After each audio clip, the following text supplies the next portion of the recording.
नेपाल की बात, क्योंकि नेपाल में बालन शाह की सरकार। अब पड़ोसी देश नेपाल की अगर हम बात कर रहे हैं तो यहां जेनजी क्रांति के बाद हुए चुनाव में बालन शाह की सरकार बनने जा रही है। प्रचंड को भारी हार का सामना करना पड़ा है। ये देखिए जरा, ये खुशी की तस्वीर, जश्न की तस्वीरें हैं। तो रुझानों में बालन शाह ने प्रचंड के खिलाफ बड़ी बढ़त बना ली है। करीब 55% वोट हासिल करके बालन की पार्टी आगे बढ़ गई। नेपाल में काउंटिंग जारी भी है, लेकिन अभी तक लीड में बालन शाह की पार्टी।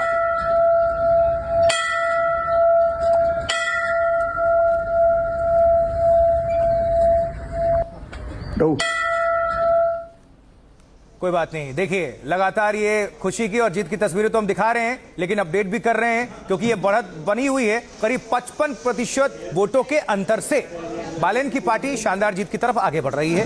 अब नेपाल में जो काउंटिंग चल रही है उसकी भी तस्वीरें आपको दिखा रहे हैं। ये जो मतपेटी है उसको गिनने का काउंटिंग जो प्रक्रिया है वो अभी चल रही है सुरक्षा के बीच। तो नेपाल में काउंटिंग जारी है। 9 मार्च तक अंतिम परिणाम आ सकेंगे, लेकिन काउंटिंग में बालन शाह की पार्टी बड़ी जीत की तरफ आगे बढ़ रही है। कयास यही लग रहा है कि वही पीएम होंगे।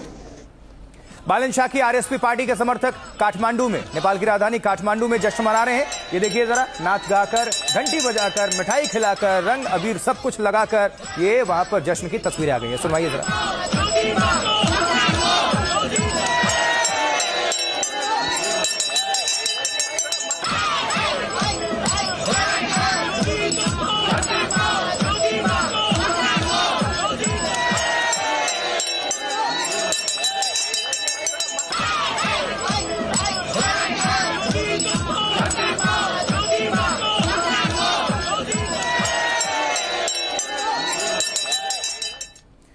अब वहां पर जो सीटों का समीकरण है वो क्या कहते हैं वो जरा आप समझ लीजिए। आपको थोड़ा हम पूरी डिटेल्स भी पहुंचा देते हैं। कुल जो सीट है नेपाल में 165 है। पार्टी जीत बढ़त ये सब कुछ समझिए। राष्ट्रीय स्वयं जो पार्टी है ये 58। ये देखिए सब कुछ इसमें लिखा हुआ है। कुल सीटें 165।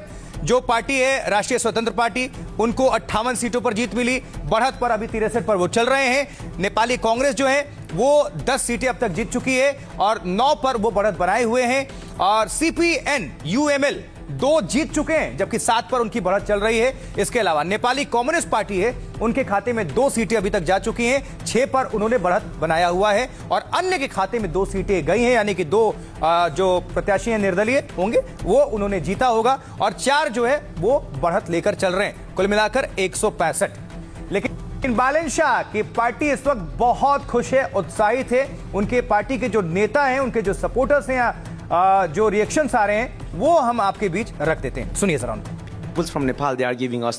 नेपाल के लोगों ने हमें बड़ी जिम्मेदारी दी है। हम नेपाल में अच्छा शासन देंगे। अच्छे शासन की राह में भ्रष्टाचार बड़ा रोड़ा है।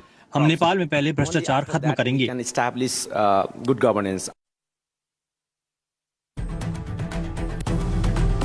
तो अब सवाल यह है कि भारत और नेपाल के रिश्ते नए दौर में कितने मजबूत होंगे, ये बहुत बड़ा प्रश्न है। क्योंकि आपको याद होगा भारत विरोधी ओली गए, शाह तो इधर आ गए और इसको लेकर भी चर्चा तेज है। नेपाल के पूर्व प्रधानमंत्री केपी शर्मा ओली को चीन समर्थक माना जाता रहा है। ओली ने कई बार भारत के खिलाफ बयानबाजी की और साथ ही चीन के साथ वन बेल्ट वन रोड से तनाव पैदा किया। जबकि नेपाल में जेनजी क्रांति के बाद ओली को इस्तीफा देना पड़ा और चुनाव में भी ओली अपनी सीट पर पिछड़ चुके हैं। बालन शाह से ओली काफी वोटों से पीछे चल रहे हैं। बालन शाह को उनकी पार्टी ने प्राइम मिनिस्टर कैंडिडेट घोषित किया हुआ है। बालन शाह नेपाली नेता हैं, स्ट्रक्चरल इंजीनियर हैं और रैपर भी हैं। जी हाँ, रैप करते हैं, गाने वाने गाते हैं। ऐसे में बालन शाह के पीएम बनने पर भारत से कैसे संबंध रहेंगे, इसको लेकर भारत के साथ नेपाल में भी चर्चा हो रही है। बालन की पार्टी के नेताओं ने भारत से रिश्ते पर बयान दिया है। हमारी नीति संतुलित और व्यवहारिक रहेगी। आप अपने पड़ोसी नहीं बदल सकते। नेपाल खुशनसीब है कि उसके दोनों ओर बड़ी अर्थव्यवस्थाएं मौजूद हैं। बालन शाह नेपाल फर्स्ट नीति पर जोर देते हैं। चुनाव में उनकी बड़ी सफलता की एक बड़ी वजह यह भी है कि नेपाल के आंतरिक मामलों में हस्तक्षेप के खिलाफ वो रहे हैं। बालन शाह के सत्ता में आने से भारत नेपाल रिश्ते मजबूत होने की उम्मीद है। बालन शाह का इंडिया से एक खास कनेक्शन भी है। बालन ने भारत के विश्वेश्वरैया टेक्नोलॉजिकल यूनिवर्सिटी से पढ़ाई की है। यहां से मास्टर ऑफ टेक्नोलॉजी की डिग्री उन्होंने हासिल की है। बेंगलुरु में Nitte Meenakshi institute of technology से भी उन्होंने पढ़ाई की हुई है। लेकिन जो जेनजी क्रांति वाले हैं नेपाल के युवा, वो क्या कह रहे हैं बालेन शाह को लेकर और उनकी तरफ से क्या रिएक्शन है, सुनिए।